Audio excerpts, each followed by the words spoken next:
Have you ever felt like therapy just wasn't working for you? Like you were trying to fit into a process that didn't quite match who you were or what you actually needed? The truth is, therapy isn't supposed to be one size fits all. And today's conversation is all about what happens when you throw that model right out the window. Behind the practice. Welcome back to Behind the Practice. Joining me today is Emily Schleich, owner and therapist at All Minds Counseling, where focus is on meeting clients exactly where they are and adapting therapy to fit the person, not the other way around. Sounds like a breath of fresh air, right? So, Emily, I'm really looking forward to today's conversation. Thank you so much for joining me. Thank you for having me. I'm excited to be here. Well, let's start with what led you into this field. It started accidentally. I got dragged into a volunteer situation working with kids with autism back in 2014. So I don't know how much you know about neurodiversity, but there was not a lot of understanding back in 2014. So even myself, I didn't know what I was getting myself into. And this camp just ended up changing my entire life. So I got a week long with kids, typically with like level 2 autism, more significant needs, and helping them just enjoy like rope courses and adventure camp. And all of that was great. And then the parents came and they were crying and they were emotional. And I saw the siblings and I felt this pull to provide support to families and individuals with autism. So at that point, I was in college. I had no idea where I was going. And this completely just cleared a path for where I was going to go. So I knew that I wanted to do family therapy and immediately went straight to grad school for family therapy. Again, back in that would have been 2014 when I started grad school, nobody was doing mental health for neurodiversity. This was the craziest thing for me to have gone to grad school and specializing in neurodiversity. I had amazing professors who supported me along the way, but even they were like, we don't know what this looks like. You kind of said at the beginning, therapy models at that point were very cookie cutter, like this is a neurotypical person and this is how we treat them. And so it's getting creative and learning a different way of doing therapy for these individuals. So at what point did you realize that traditional therapy models just weren't working for everyone? It was really early on in my career. Not everyone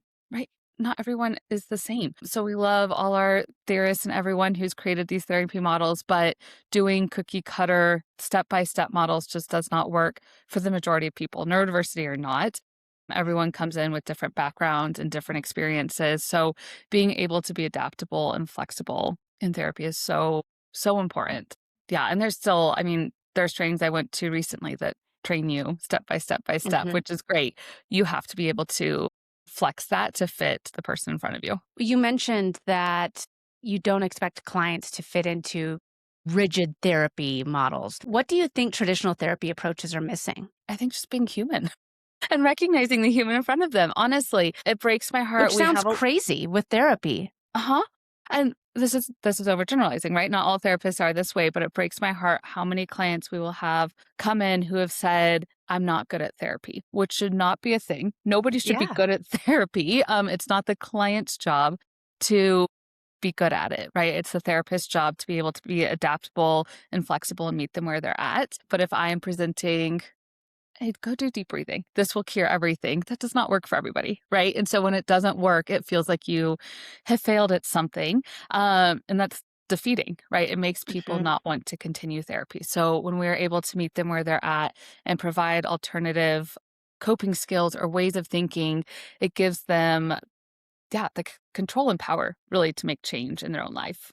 So what happens when someone feels like they're the problem or where the therapy doesn't work for me or I'm bad at therapy? Instead of thinking, well, it was just the approach. Helplessness, right? Because then we start thinking, I'm the problem. There's nothing that's going to get better. They stop trying, right? Like this is the way that my life is always going to be. And we start fulfilling those narratives, right? Of I can't do this. I'm not good enough. And year after year, then these continue to solidify and they get stuck, right? And how upsetting when, no, they can meet those goals. They can have a life that they want. We just have to tweak little things here and there. And they don't have to be big. Yeah. So if therapy isn't a one size fits all, what does it actually look like to tailor therapy specifically for that individual?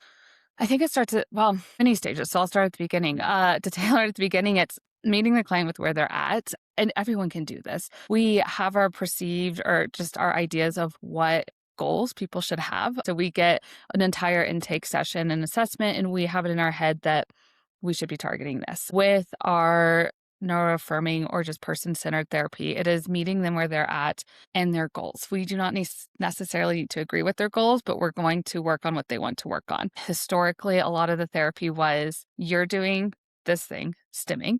That is not Mhm. socially acceptable. We're going to fix that. I do not care if someone stims. So meeting the client with where they're at and their goals, they might not have any issue with that.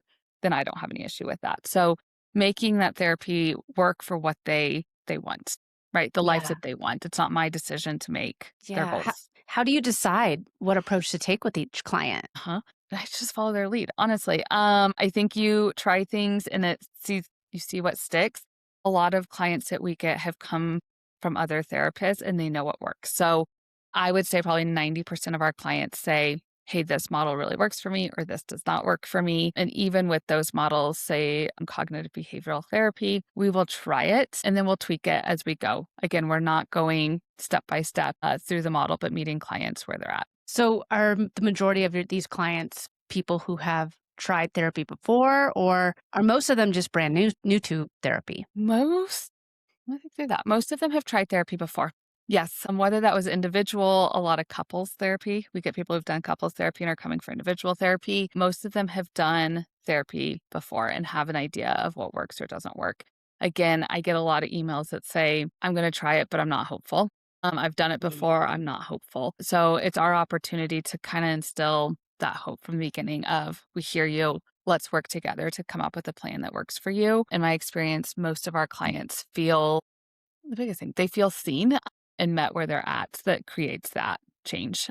I'm a big fan of relational therapy. So part of the change in the therapy room is just understanding and seeing the person in front of you and having a relationship with them.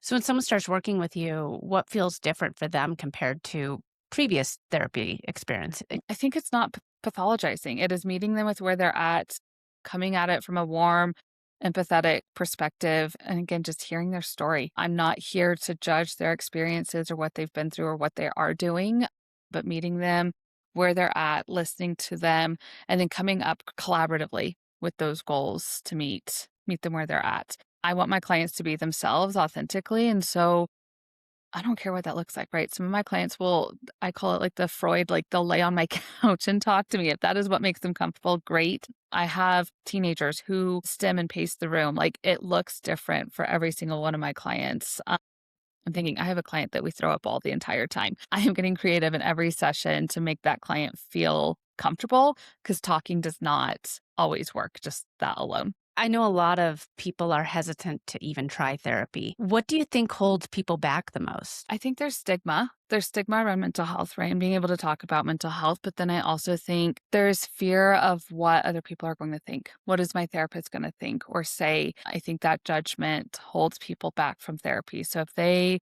know that their therapist is not here to judge them, right? But truly to just walk alongside them and support them, I think that takes down some of that barrier to seeking therapy.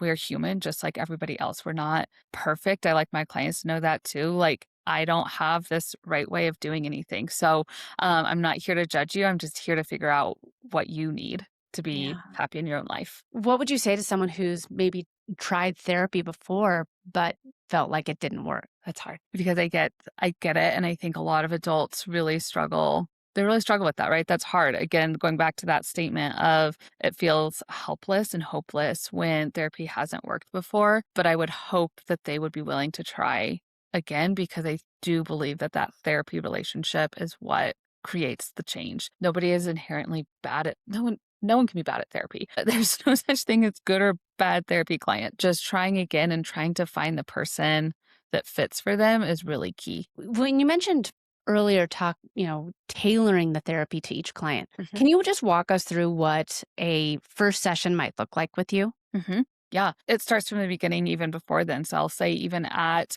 when the client outreaches us, they outreach, we do a consult call, and our office manager is going to figure out kind of what they're looking for or what they've already experienced to connect them with a therapist that feels like a good fit. We're trying to minimize not good client therapist fit, right? And so from the beginning, we're going to work together to try and find that right fit.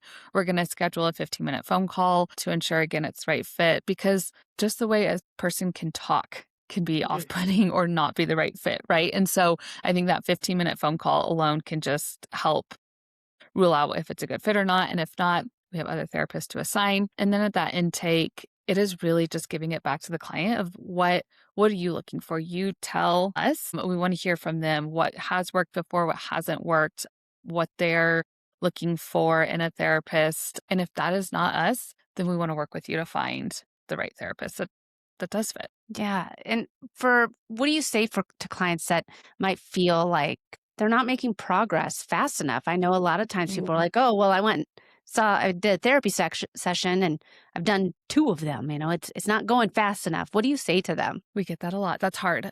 Uh, our therapy is slow. I will say that because we are more relational. We work with neurodiversity. Therapy looks different. Therapy is going to be slow. We cannot fix, I'm going to assume adult here, 30 plus years of patterns and ways of thinking overnight. It takes a lot of time and a lot of patience.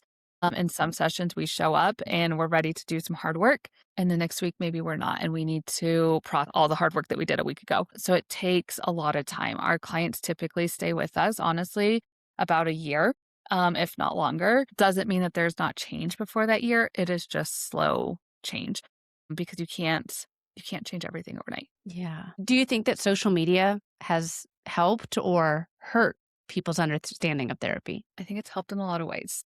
Oh, good. Okay. Yeah, I would say I have a different perspective on it. I think it has helped in a lot of ways as long as you're understanding of what you're reading and using your critical brain of what you're hearing. I think that there are a lot of really professional therapists on the internet who are talking about mental health, destigmatizing it, making it more accessible for a lot of individuals. There's a recent study out that says, I think it's 19% of adults now are self-diagnosing as neurodivergent. That's a pretty significant increase from most of those people have 0 diagnoses, right? Yeah. So I think the internet is helping us better understand neurodiversity alone. And that has been really helpful to go, that's why I do this or Yeah. this. And so sometimes I think that is even helping people get to therapy to recognize my brain might work different than other people's. And this is why maybe this is hard or this is easy for me. So no, I think that social media actually has been really helpful in understanding and destigmatizing, at least from that neurodiversity lens.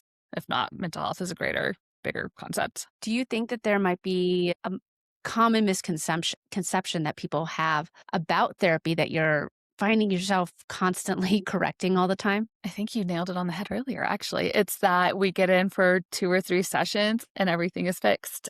I get that all the time. And again, no, therapy takes a long time, right?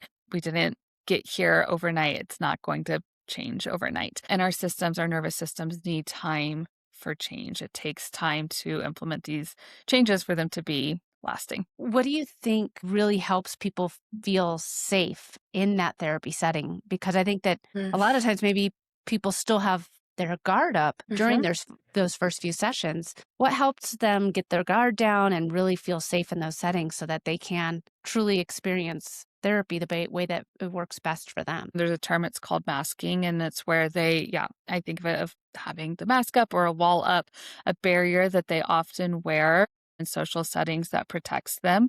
The mask is both beneficial and harmful, right? And so in therapy, typically that is a goal of ours to take that mask off and feel more comfortable and safe. And it takes that therapeutic relationship to work through that, to build that safety and that connection to be able to show up authentically. For me, again, I don't typically see that coming off for a couple sessions, and it's not until the client feels like they can trust me as a therapist that they can take that mask off. And so it is showing up authentically and consistently for the client. It is, I think, being human, right? So I am not this like stuffy therapist, but like, let's kind of have fun in therapy and let's be human and connect. All of that, I think, helps just build that rapport and trust in our setting. And then silly things, right? Like having fidget toys that they can play with, or getting to, like hug a big pillow, or just get comfortable and cozy in that setting.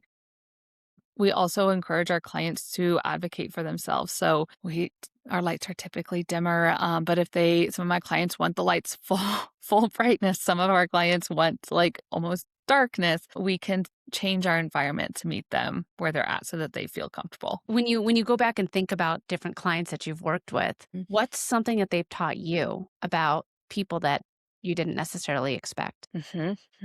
I think it's just trusting the process, trusting that people are inherently going to work towards the goals that they need to. And so again, I can lose that need for control that I have because people want to do their best, right? I think we've all taught that, and I oftentimes forget it, but people want to do their best. And so my clients have taught me, even on the days where I feel like we're not doing the work, we're doing the work that they need to be doing that day and just trusting that they're doing what they need to do for that time. Yeah. Yeah. What do you think people are really looking for when they come into therapy? To be seen. I think more than ever, we need to be seen. I've seen this huge shift since 2020, COVID especially, but I think this lack of community and this lack of fully being seen by other people, especially in the neurodiversity world, but for someone to really just see that person for who they are and get them and give them the space to talk freely and openly, I think is really what people need. That we don't have to fit the mold. That is way easier said than done. I know that. But I think our society is shifting, though, from this idea of this mold or what we should or how we should be, and just embracing who they are. Because when we can embrace ourselves and who we are, then we can live authentically and happy lives. It's when we force ourselves into these boxes that we feel confined and stressed and overwhelmed, or whatever adjective you want to throw in there. So yeah, again, easier said than done. I get that. But figuring out, what does your own mold look like? Emily, this has been such an important conversation. If someone wants to learn more about you, your work, or connect with you, what's the best place for them to go to? Yeah, I would say our website. It is our business name, allmindscounseling.com.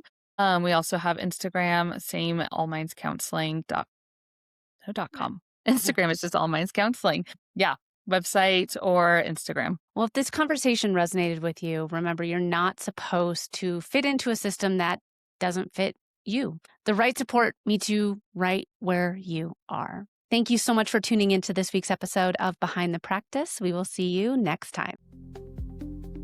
Behind the Practice is produced by Next Step Social and Podcasting and hosted by Katie Brinkley and Sean Quintero. A special thank you to our guest today and everyone who made this episode possible. For more information or to be on the show, visit nextstepsocial.com.